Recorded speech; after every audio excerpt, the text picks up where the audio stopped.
You have just stepped into the Midlife Revolution, your space to ignite possibility, redefine purpose, and embrace the power that comes with age. Co-hosted by yours truly, Coach Wayne. And I'm Coach Stacy M. Lewis, and we're two seasoned coaches focused on the midlife community of color. This isn't just a podcast, it's a movement. In a world that sometimes forgets the power and the wisdom that comes with age, we're here to ignite a revolution and rewrite the narrative of this incredible journey. So, whether you're navigating career shifts, rediscovering passions, or challenging the status quo, this is your space. So buckle up. Let's dive into the Midlife Revolution.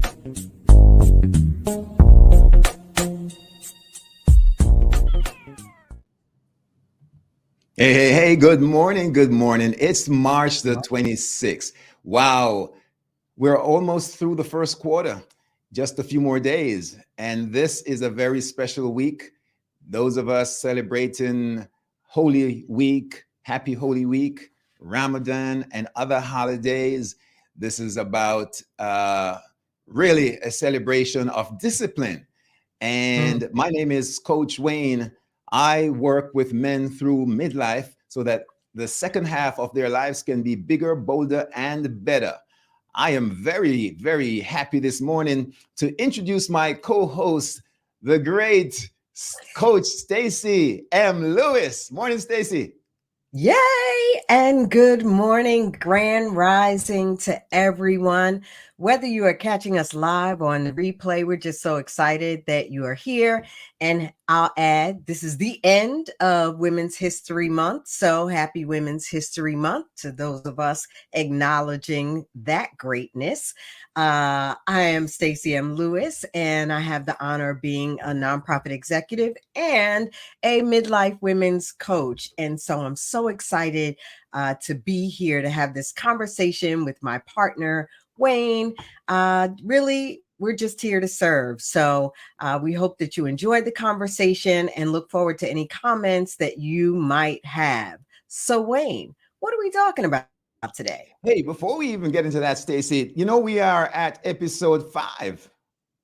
Oh, is there like a special celebration? I don't know. When you're married, is like 5, is that paper, or you know what I mean? Maybe we should, the celebration is to invite our audiences. Yeah, the celebration is to invite our audiences to go back and look at the replays, check them out. In a short while, we're going to have these podcasts played on all your favorite podcast stations, iTunes, Spotify, Apple, those popular ones. So we're going to invite folks to go back and check those out, and we'll let you know when they're there. Today, Stacy, what are we doing today? Well, I believe we are talking about SWOTting your way to success. Really looking at some strategies that those of us who are used to having these conversations in business about SWOT analysis and how to really apply a SWOT analysis to our business growth. This is a really unique conversation and opportunity for us to talk about how to apply the SWOT analysis to our own self-assessment so that we can really look at unique ways to grow and flourish. So I'm excited. I'm excited too, Stacy. And a lot of folks use SWOT analysis in formal and informal settings to get an assessment of where they stand in terms of the health of their organization, right? And you can go as deep as you want, or you can stay on the surface level. Today, we want to share how when you get to, it doesn't have to be midlife, but we're specifically targeting our midlife friends. So we want to talk about how when you are at that midlife age or stage, how you can use SWOT to determine the path to your success. Because remember, we are making sure that at that stage, all roads lead to success. So important to really think about how we can look at ourselves, right? I think self-analysis is always one of the most valuable tools that we have. We don't need anything external to hold in our hand, but the valuable tools that we have to really look at how we can grow, how we can thrive, how we can flourish, how we can live our best lives. So I think that this is a perfect application of a SWOT analysis in a more personal, professional, developmental way. Yeah. We start off with S in the acronym of SWOT, and the S represents strength. And of course, we all have strengths, even though sometimes we spend a lifetime not recognizing what they are. And so I would challenge folk, when I work with corporations and execs in corporations, one of the things that we start off with is a strength analysis. And Strength Finder is one of the ones that we use oftentimes, but there are several others. And what we do is we kind of get an assessment of where you are in terms of your natural talents, the things that you do better and perhaps more efficiently than others, the things that come to you naturally, right? And we're suggesting that we all have these strengths. And so at a certain point, if you're looking at leveling up your career in midlife, you want to look at your strengths, identify what they are, and play to them. What I find, Stacy, is that the men that I work with that understand and define what their strengths are, they do better in terms of productivity and have a better sense of fulfillment when they stay in that strength mode. I think one of the things I really like about this conversation is that we tend not to, I'll say, as a woman who has, kind of come up professionally, the norm has not been to focus on our strengths. It's always, even when you think about being in a conversation of reviewing your performance, right, as an individual, as an employee, or even as a business owner, it's often been about what we're not doing or what we could do better. But I love this approach of really focusing on the strengths and seeing how we can use our strengths to make us even stronger. And I think that oftentimes we forget, at least as women, how all of those accomplishments, whether they've been in the household, they've been in relationships, they've been on the job, they've been running a business, how all of those accomplishments have really built our strengths. And why not seize on all of that we've really grown and honed over the years and really walk on that instead of, oh, I'm not, I don't know, I'm not articulate enough, or I'm not as quick-witted enough. The reality is there's so many strengths that we need to seize. And I think that this is a great opportunity. Yeah. We got to look at things like what values, achievements we have, what resources we have that puts us a little bit above others. And, we go further on when we do work with the brothers that I see, Stacy, to compile those strengths and look at the way that we can create a statement, what we call an impact statement, which is to kind of collate those strengths. And when we present ourselves, we talk about the impact that we have made. And these are usually coming from our strengths. So we definitely are inviting folk today to take an assessment. What are your strengths? And don't small up yourself, as they say in Jamaica, and pretend that you don't want to speak to your strengths. This is a time to big up. Don't small up yourself. I love that. And I'm, little West Indian, different part of the Caribbean, but I think that it's so important. Women sometime are used to playing a smaller game or even downplaying really the gifts and the strength that they have to bring to any situation. And so I love it. Don't smile up your strengths, nah. Yeah, I see the Queen, Audrey, Dr. Dawson is on the line, and she says, we often see how we fall short when there is so much to celebrate. That is Yes, true. yes, That yes. is So true. well said, Sister Audrey. So well said. And people of color have a habit, oftentimes, of feeling like they can't celebrate their strengths and put it before them. That's a mistake. You know, I Agreed. think we need to encourage each other to do that. I agree. I agree. I agree.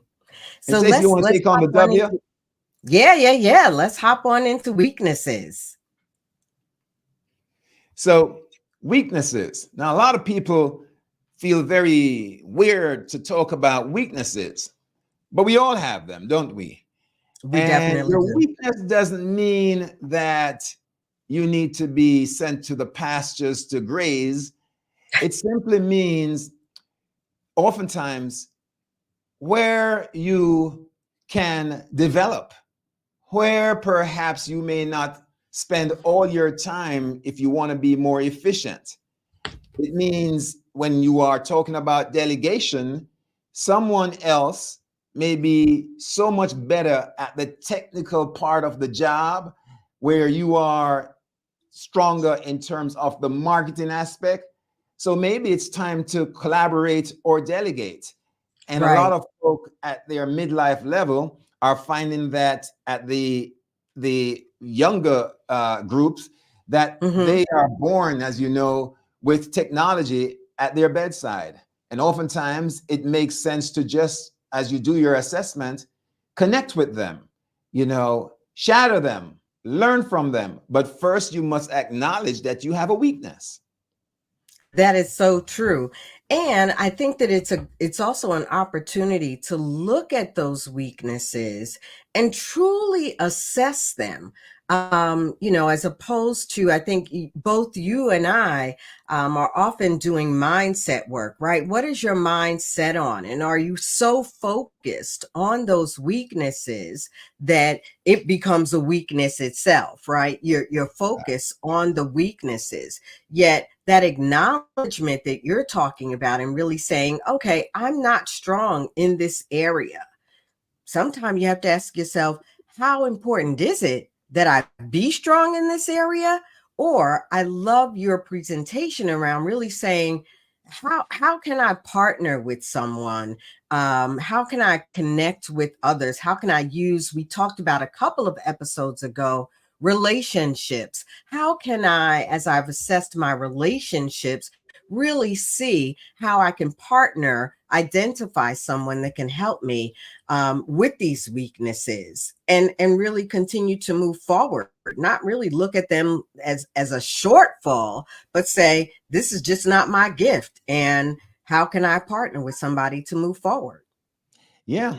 And if you get an assessment by your boss and Mm-hmm. they give you a critique that points out to some weaknesses, accept that as feedback, not as defeat, and determine that you want to work on that, address it, but you must firstly become aware.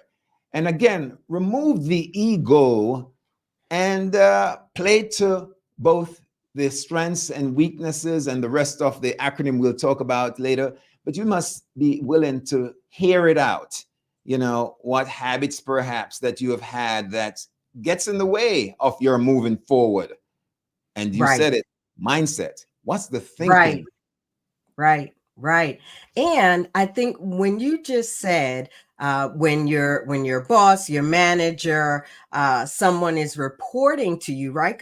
Because this can happen even in relationships. When someone is saying to you, this is a blind spot I see in you, or this is an area where you respond in a way that is not productive, but to see that as an opportunity, right? That is really that weakness is an opportunity to say, okay, how can I, do I have what it takes without external resources to improve upon that weakness or to acknowledge and address that weakness? Is this an opportunity for me to grow, for me to step into a higher level of myself, for me to take control of whether it be my thought life or my behaviors, my responses? What are the opportunities that those weaknesses present,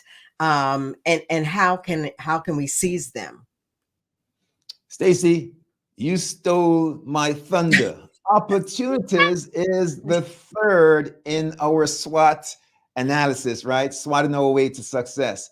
But you laid it out, because what is important for us to recognize is that we have opportunities to make a change, to do something differently. Yes. Now, if we spent the first 40 years of our life just getting by, or mediocrity has been the order of the day, certainly with the next 30 or 40 laying ahead of us halfway, we have opportunities.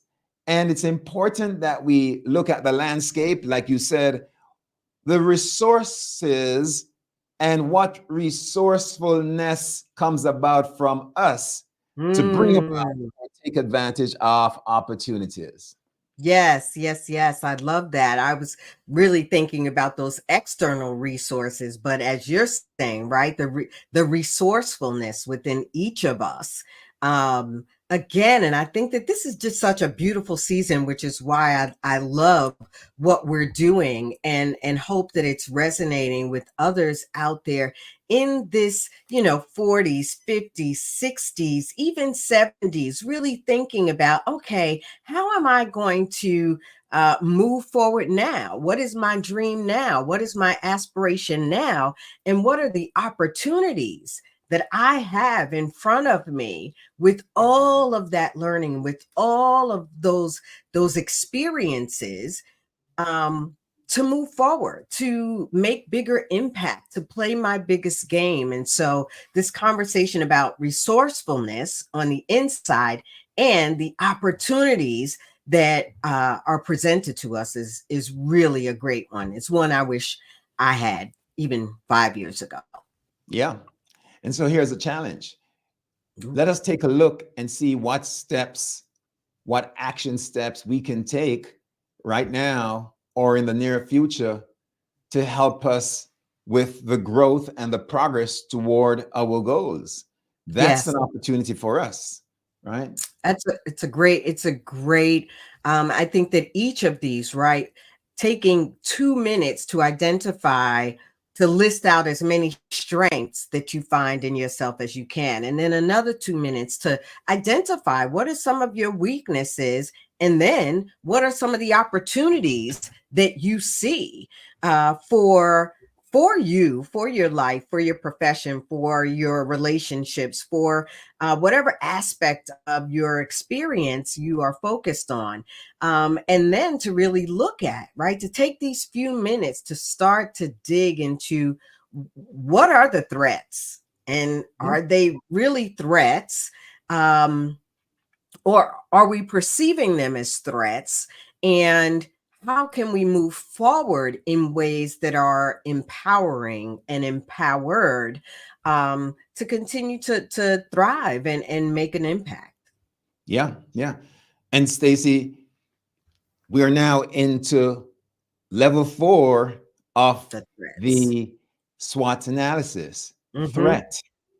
And you hinted at it just now, threat.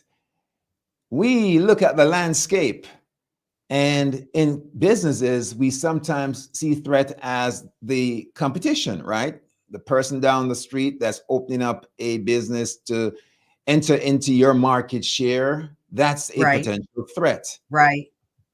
But for ourselves, we can look at threats in a similar way in terms of what gets in the way of us moving forward. And one of the things I know for folk in their midlife is they start saying, well, I don't think somebody wants to hire me. I'm too Mm, old to learn more. I'm too old to go back to school. You know, I'm going through this thing. So I can't connect and make new friends. But Stacy, we talked about it off the air. Those threats are not real threats. Right. That's Right. mindset. Those Right. are your perceptions. Stacy, what do Right. you think about that? No, I think that that's so spot on. And I was reflecting on a couple of clients. One of the reasons that you and I are focused on people of color is not just because we're people of color, but because there are some significant nuances that happen to us in our experience as people of color. And I was reflecting and listening to you on a couple of clients, both females, that are professional women, degrees and experience, yet in this season of life, really realizing that they have a bigger game to play, right? Maybe it's their current place of work where they're not thriving, where they're not respected. And the internal threat is, who wants to hire a Black woman in her, 50s in this certain arena? And that threat, and part of the conversation that we had was around recognizing that many companies are now acutely focused on their diversity, right? Ensuring that they have leadership diversity, that they have employee diversity. And so it was reframing that mindset to say, this is an opportunity to take what you see as a threat, right? Being a Black woman with natural hair and, in your 50s trying to look for a new gig. To Yeah. see that those things, those qualities as threats, but to shift it and say, oh, wait, this is where the opportunity is. This is really where I get to shine, right? To seize the fact that these things are attributes that companies are looking for.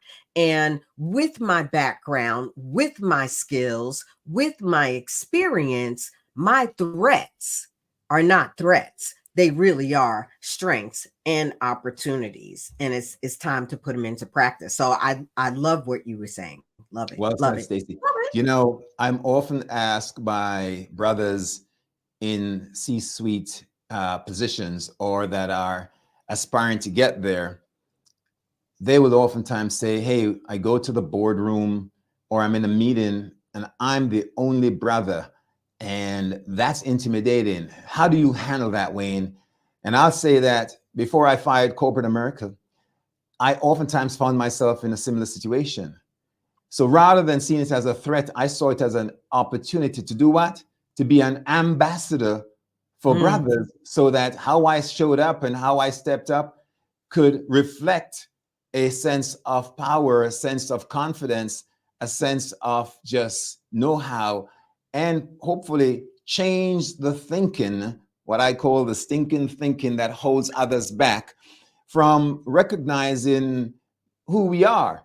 And Right. so a lot of the threats that we perceive hold us back. If only we would start understanding that we can reframe those threats, perceived threats, and with a little bit of tweaking, make them work for us. And you said the word, rather than feeling like we're struggling and striving, we start thriving as a result of Mm-hmm. that conversation Mm-hmm. around threats.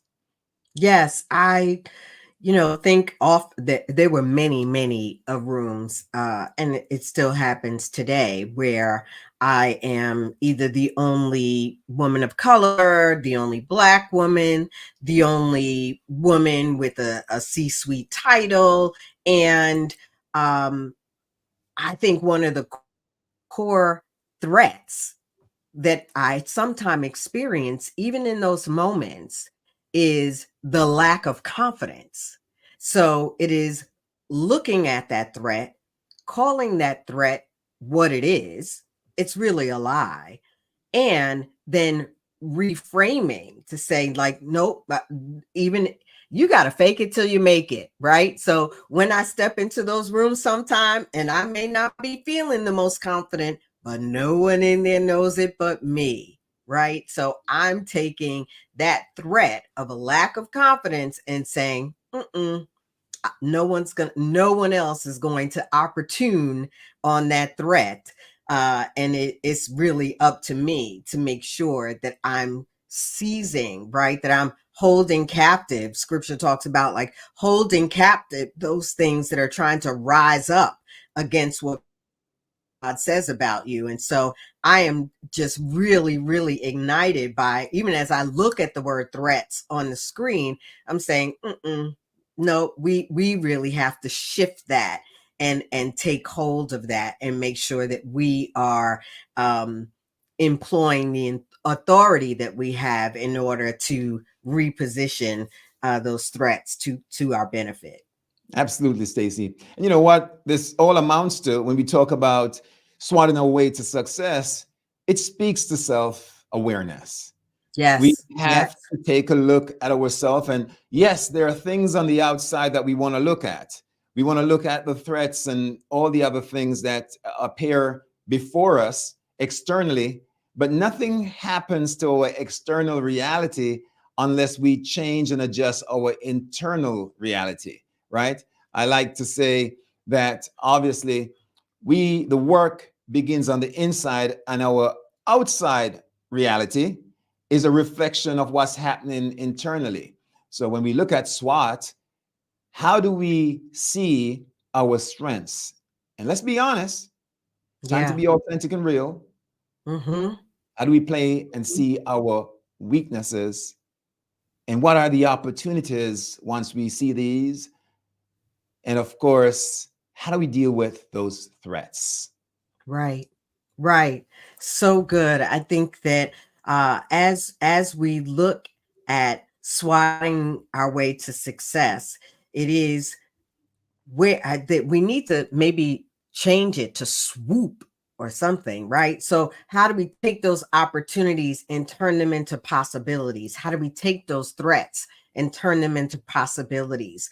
Those strengths, those weaknesses, how do we turn that into possibility, into us moving forward into where we're supposed to be, right? Into that next vision of ourselves that we have. And really, this is our time. Yeah. This is our time. You and I often talk about the fact that it is not too late. And one of the beauties of coaching, I have a couple of coaches, and one of the beauties of coaching is really someone that digs into how you're perceiving these things, how you're perceiving your strengths, your weaknesses, your opportunities, the threats, the possibilities. Where's your mind set in ways that it needs to move from fixed in those thoughts to time to grow, into real growth mindset, into real growth of, as you assess yourself, as you apply the SWOT to your own life, professionally, personally, relationally, spiritually, financially, the whole gamut. What next? What Yeah. now? How can we then position that in a way that allows us to grow and thrive? Yeah, I hate to do it, Stacy, as we come down to the bottom of the hour, but I'm going to leave a cliffhanger and perhaps we can address it. Most of the threats we think about are dealing and hiding subconscious fears, the big one. So that's just to hold on to your brushes, folks. We're going to probably talk about this in another episode. Stacy, I give you the last 30 seconds to kind of get us out of here before we play the outro. Well, we certainly can't change it to swoof, right? So I'll just say, if you are checking us out live or seeing the replay, please make some notes in the comments. Tell us what you're thinking. We'd love to hear from you, and let us know what you want us to talk about next. How can we be of service to you? We're so excited to take this time out of our day to really just have these conversations that we hope are enriching and flourishing and supporting to those of you in our listening and viewer audience. So thanks for being here so much. See you, We'll Wayne. catch you on the app and we'll see you later. Oh.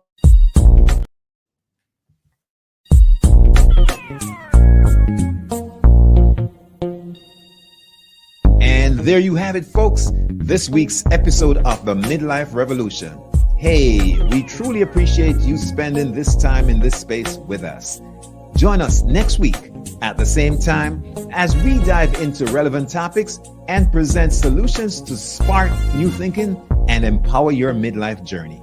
Don't forget, if today's episode resonated with you, share your thoughts and suggest topics in the comments. And of course, remember to subscribe, share, like, and hit that notification bell. You are the Midlife Revolution. I'm Coach Stacy, and I'm cheering you on. And I'm Coach Wayne, and I'll see you at the top.